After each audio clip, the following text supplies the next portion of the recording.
ಎಲ್ಲರಿಗೂ ನಮಸ್ತೆ. ನಾನಿವತ್ತು ಬೂದುಗುಂಬಳಕಾಯಿದು ಸಾಸಿವೆ ಮಾಡಿದ್ದೇನೆ.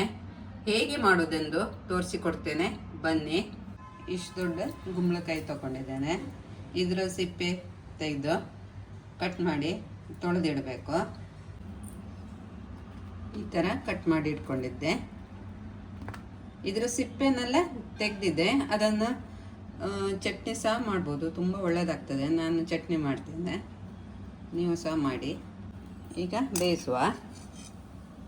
ನೀರು ಕುದ್ದಿದೆ, ಹಾಕ್ತೇನೆ. ಸಣ್ಣ ತುಂಡು ಬೆಲ್ಲ ಬೇಕಾದರೆ ಹಾಕ್ಬೋದು, ಹಾಕ್ಬೇಕಂದಿಲ್ಲ. ನಾ ಹಾಕಿದ್ದೇನೆ. ಬೇಯಲಿ ಇದು. ಮಸಾಲೆ ರುಬ್ಲಿಕ್ಕೆ 2 ಮುಷ್ಟಿ ಕಾಯಿ ತುರಿ ತಗೊಂಡಿದ್ದೆ. 5 ರಾಮನಾಡ್ ಮೆಣಸು, ಇದು ಹುರಿದಿಟ್ಟಿದ್ದೇನೆ. ಹುಣಸೆ ಹಣ್ಣು ಇಷ್ಟು. ಇದನ್ನು ಫಸ್ಟು ನೀರು ಹಾಕಿ ಗಜ್ಬಿಜಿಯಾಗಿ ಅರಿತೇನೆ. ಆಮೇಲೆ ಸಾಸಿವೆ ಅರ್ಧ ಚಮಚ ತಗೊಂಡಿದ್ದೇನೆ, ಅದನ್ನು ಸೇರಿಸ್ತೇನೆ. ಹಾಕಿ 2 ಸುತ್ತು ಅರಿತೇನೆ. ಇದು ನೈಸಾಗಿ ಅರಿಬಾರ್ದು. ಬೆಂದಿದೆ ಇದು. ನಾನು ಇದಕ್ಕೆ ಉಪ್ಪು ಸೇರಿಸಿಲ್ಲ. ಮಸಾಲೆ ನೋಡಿ ಈ ಥರ ತರಿಯಾಗಿ ರುಬ್ಕೊಂಡಿದೆ ನೋಡಿ.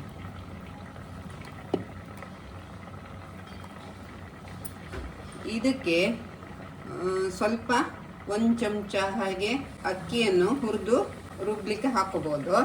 ನಾನು ಸ್ವಲ್ಪ ಕಾಯಿನೇ ಜಾಸ್ತಿ ಹಾಕ್ಕೊಂಡಿದ್ದೆ.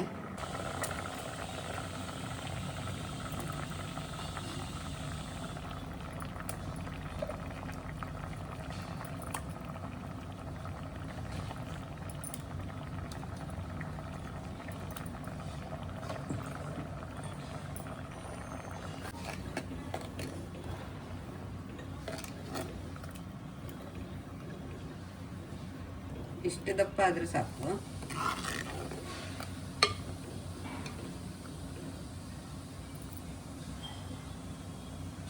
ರುಚಿಗೆ ತಕ್ಕಷ್ಟು ಉಪ್ಪು ಸೇರಿಸ್ತೇನೆ. ಈಗ ಸ್ವಲ್ಪ ಹೊತ್ತು ಕುದೀಲಿ, ಜಾಸ್ತಿ ಕುದಿಬಾರ್ದು. ಆಗಿದೆ ಇದು, ಬಂದ್ ಮಾಡ್ತೇನೆ. ಈಗ ಒಗ್ಗರಣೆಗಿಡುವ. 1-2 ಚಮಚ ಎಣ್ಣೆ ಇಟ್ಕೊಂಡಿದ್ದೆ ನೋಡಿ.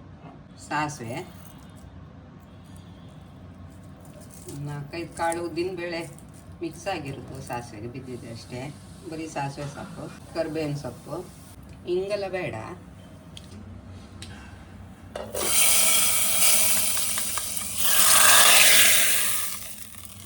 ಬೂದುಗುಂಬಳಕಾಯಿ ಸಾಸಿವೆ ರೆಡಿಯಾಗಿದೆ.